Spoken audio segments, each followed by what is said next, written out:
Behind the scenes, you guys have asked me to take a look at the recent reports of melting cables with RTX 5090s that have been coming in. In fact, the reports are so bad that YouTubers like Dabara have made some big videos on the subject, as well as actually hardcore overclocking. They've made their own series, which I'll put the links in the description below to both these videos, where in the actually hardcore overclocking video, it was something that I didn't know, but that was over the generations. NVidia have made it so that the balancing requests from the GPU have become more lenient, in that we've got to the RTX 5090 now, and that requires only essentially one line of voltage and ampage to be connected to the GPU. And so what this means is, when you look at Dabara's video, it shows that a huge amount of amps can run through even just 2 wires unchecked.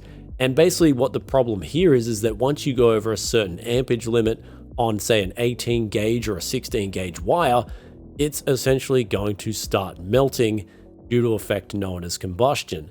And I'm pretty sure I speak on behalf of everyone out there.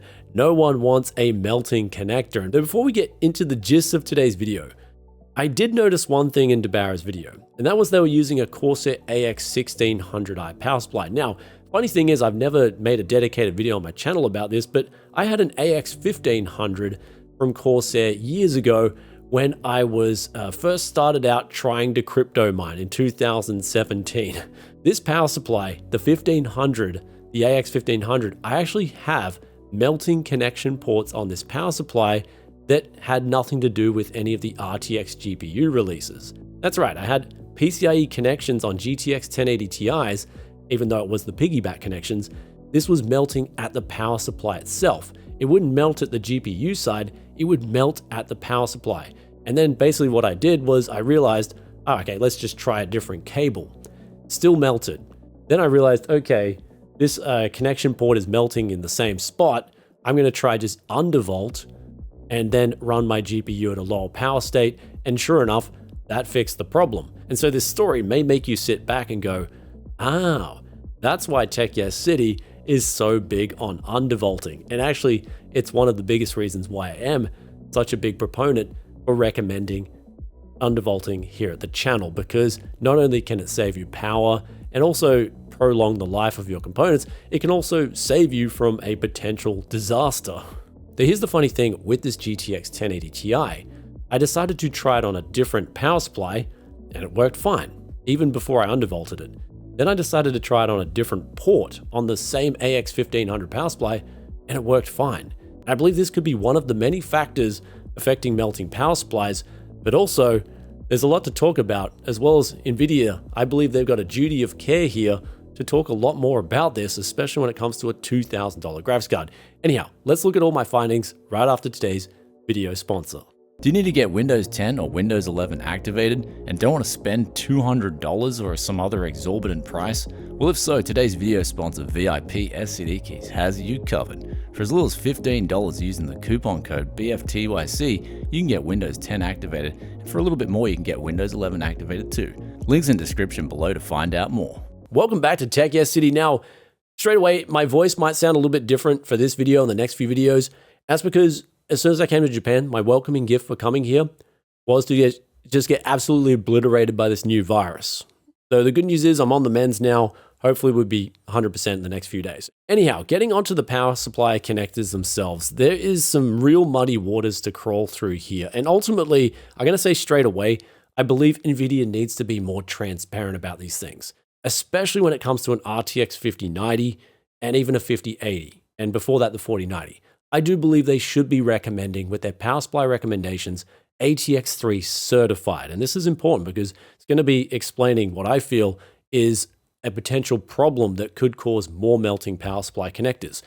So the ATX3 certification, what happened here? We'll talk a little bit more about this, because this was introduced from Intel, and essentially it was a specification that was designed for these 12-volt high power connectors, where they not only had this single power connection cable that could run 600 watts, it also introduced an ampage limit on that cable line of 55 amps.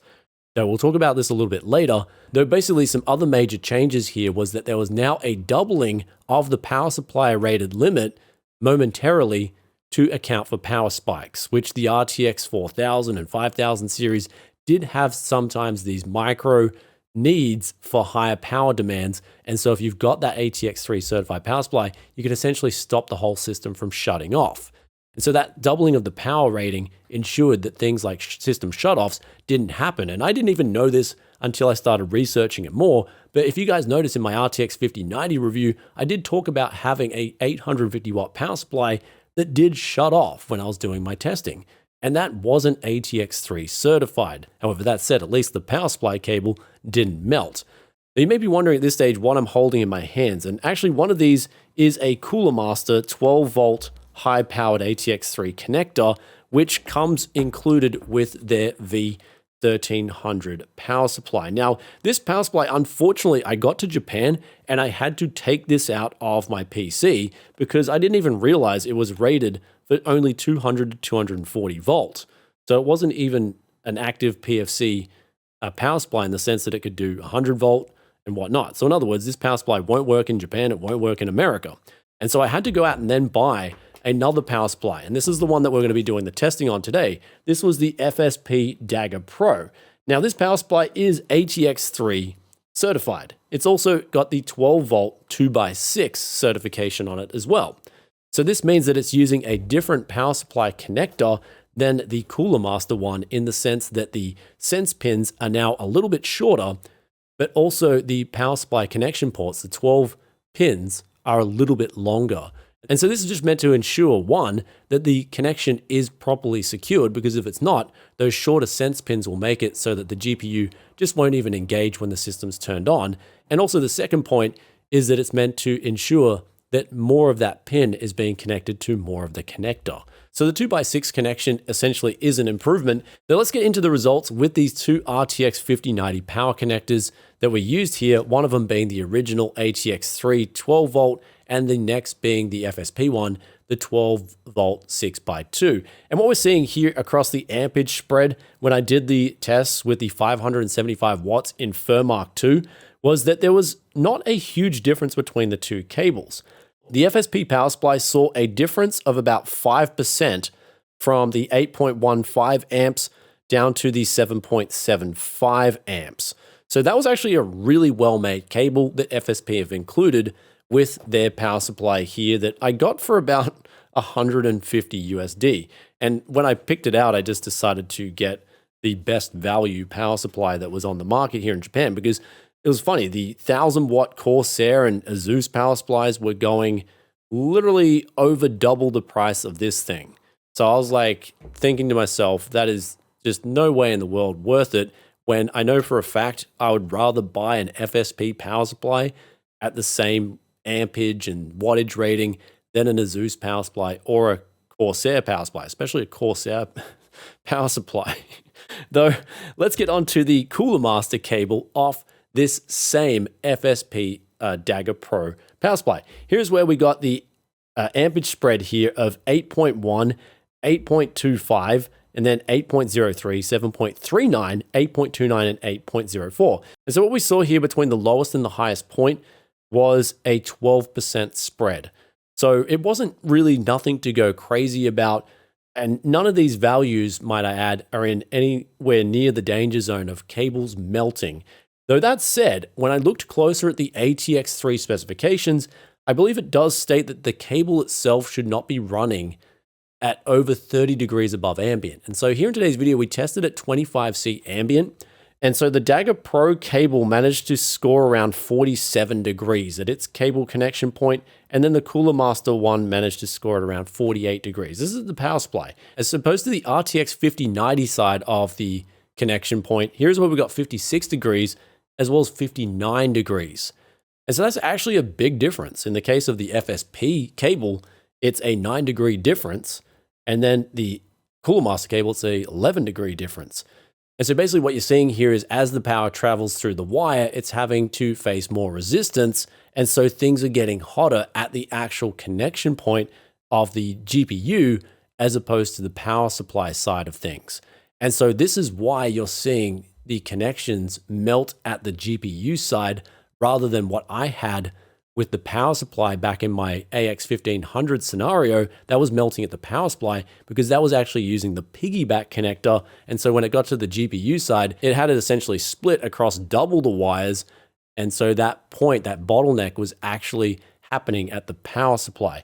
So this is different with the 12-volt high power connections. You're generally always going to see the melting happening at the GPU right at the end where it's going to face the most resistance in this pipeline. Though I will say one thing, I'm not an electrical engineer. This is just the research I'm doing, but hopefully I can help guide people in the right direction if they want to get a higher powered GPU and they don't want to risk having melted connection points. But anyhow, regardless, both these connections, I was very confident that the spread was pretty good.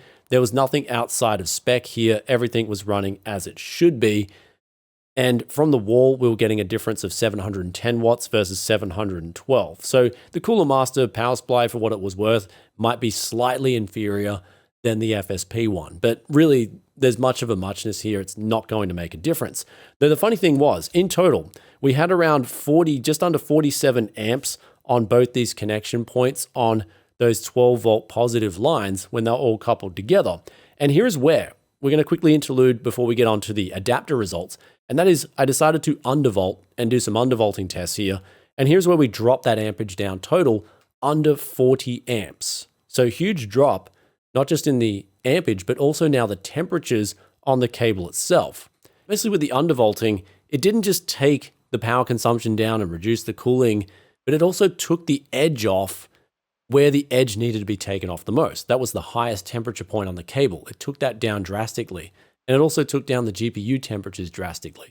And so basically, if you guys aren't into undervolting and you have a high-end GPU, I highly recommend it because it just takes the edge off where you need to take the edge off when it comes to prolonging the life of your hardware. Though getting back to topic, here's where we decided to test the last connection point here on a different power supply. This is not an ATX3 rated power supply. This is the Antec Signature Edition 1000 watt platinum rated power supply. Now with the RTX 5090, you do get the braided adapter included. And this only has 4 of the 6 typical lines that you'd see coming in to the graphics card connector. I mean, inside this actual port right here, there might be a little bit more magic going on, but basically one of these PCIe 150 watt pin rated connections will go in with 3 wires and then get converted to one big thick wire and run that up to 150 watts through to the adaptation point here. And so what we got here was actually a halving of the positive rating, but I decided to just test the negative rating to give you guys an indication of the load line balancing here. And what we saw with the negative rating was the minus 10.6, and then the minus 12.39, and then the minus 14.55, and then the minus 10.3 on the ampage. And so this was running around 706 watts. It is an AMD setup, and it's going to use a little bit less power ultimately overall than my 10900K overclocked mini ITX setup. And so when we looked at the positive ampage ratings, they were just too low to actually say that these are accurate. But then the negative ampage lines, there was a big deviation there. And also the temperatures were absolutely fine with this adapter. However, what we saw with this adapter was it had, out of today's testing, the worst deviation, at least that I could see here. And that was with the tune of the minus 14.55 versus the minus 10.3, which is significant. And I put that down to the power supply not being a true ATX3 power supply. And so when I go forward with my testing and when I'm using, especially if it's my own PC and I'm using the 5090 for a long time outside of benchmarking, I'm going to be making sure I got a proper power supply. That's the first thing I've learned from today's testing. But the second thing is there's actually more to it than meets the eye here, because when I watched Jay's 2 Senses video, he was showing off some of his connections. And actually I took a look at mine real closely, all 3 of them, and they all looked very consistent. But in Jay's video, he showed that there was one of his connections, I think it was a Corsair one, it actually had some wobbly ports on that 12-volt high power connector. And so that's like a big no-no if you're trying to get a stable connection between your GPU and your power supply. And so if you have even just like, say, 3 of those, not just one, say you get to the stage where you got 3 of them and now loose and they don't make a proper connection, then that means that the other 3 12-volt lines are then going to have the double the load put on them. And so what that means is we're going to go, say for instance, if we had an 8.25 amp on one load, that's now going to be 16.5 amps. And so what I know from experience is these cables, first of all, they should be 16 gauge. If they're 18 gauge, I would avoid using them. And basically you can check on the cable itself. It should have a 16 AWG on it. That's an important thing. All these cables here, at least the two 12 volt high powers, they're both 16 gauge, which is good. But basically the 16 gauge wire, I wouldn't recommend as just as a blanket safety recommendation. I wouldn't recommend having any single wire have over 15 amps for an extended period of time. It's not safe. That would be for me my personal safety limit, because it's over about a 45 centimeter run sometimes. Usually with mini ITX, it's going to be a lot less. For instance, this here is going to be about 30 centimeters. But once we start going over 16 amps, you can get dangerously close to reaching that level of combustion, coupled in with hotter ambient temps. Maybe it's a real hot summer day, coupled in with the fact that maybe the airflow just isn't that great where your PC is, and bam, you've got a melted connector. And so what I've learned here today is that what I'm starting to lean into with my research and what I'm seeing is that there are a lot of different power supplies out there, especially ones that are pre-ATX3 certified. So that's your ATX 2.63 and ATX 2.5. These power supplies actually don't do a great job sometimes of distributing the amps evenly across those PCIe lanes. And so when you have this, you've just got another factor that can lead to a melting power supply connector. Above the fact that we're getting dangerously close here with this 600 watt limit to the actual true limit of around 660 watts on the cable itself. I believe there's a 9.2 amp rating in the specification itself. So NVIDIA's definitely pushed the limits on this power supply, but I feel within that limit itself, NVIDIA need to do more to be more transparent to the public about the expectations with getting a power supply and one of these connectors. I do believe for starters, they should say with an RTX 4090 or an RTX 4080 or a 5080 and a 5090, that if you're buying one of these GPUs, we heavily recommend you get an ATX3 certified power supply. Because in the case of the Asus Loki, from what I've researched, the original ones that came out, they're ATX3 compatible.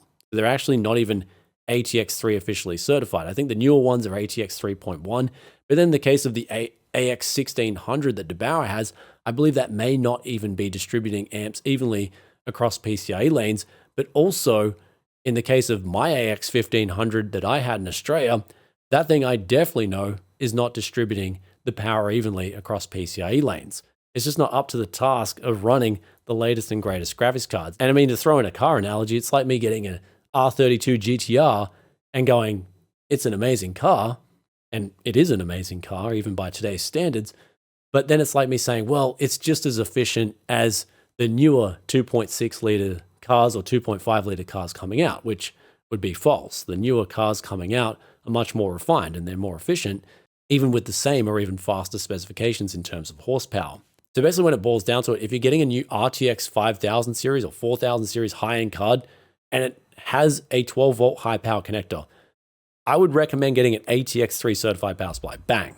Straight up, or a 3.1. They're very similar. Second thing I'd do is, I think this goes without saying, is make sure your connection's plugged in properly. But I think if you're spending this amount of money on a GPU, you're going to know how to connect a cable properly. The third thing is make sure you've got a cable that is rigid and sturdy and doesn't have any loose connections before you plug it in, which is kind of a sad thing. You shouldn't have to look out for this, but as Jay showed in his video, they said they only used this thing once and it already had a loose connection port on it. So the potential there for a dodgy cable, I believe, is probably outside of the people not plugging the cable in properly originally, could have been the second reason why there's a lot of melting power supply connectors happening. Now, the final thing you may wish to do is get yourself an amp clamp. This one here, it set me back, I think, about $18. And if you're really conscious about it, you just don't want any melting connectors at all, you can monitor each wire individually and just make sure you've got the best connection from the get-go, which is probably if you're getting a 5090 in particular, going near that 600 watt limit, 575 watts, you may wish to get one of these and just ensure that every wire is distributed evenly for peace of mind if you just can't risk having a melted power connector. Though basically with this one, it should never come to this with PC gaming. So I had to laugh, and I then started coughing and started laughing. But this one, it should never come to having to get an amp clamp to make sure your gaming PC is functioning properly. But that's the final method that will ensure everything's okay. But perhaps going forward, each RTX 5090 in particular could have an individual amp monitoring on each point. I don't know if that's something NVIDIA could do, but it would definitely be a welcome addition to save people doing this. And furthermore, I have reached out to NVIDIA and asked them questions in relation to these power supply connection ports, and in particular, the information that actually hardcore overclocking brought up in his video. Why did NVIDIA go from the 3 verification lines on the 3090 Ti then down to just 1 with the 5090? So that's something I'll probably just put in a pinned comment for you guys, an update when I get that information in. Anyhow, guys, with all that aside, I hope you enjoyed today's video. If you did, be sure to hit that like button. Also, if you have any questions or comments about anything we did in today's video, then love reading your thoughts and opinions as always. And with that aside, I'll catch you in another tech video very soon. It's more importantly, it'll be a 5070 Ti review, which from what I'm seeing already has got its own controversy right before it's been released anyhow. So is it going to be 750 or is it going to be 900? But more about that in tomorrow's video. I'll see you in the next one. Peace out for now. Bye.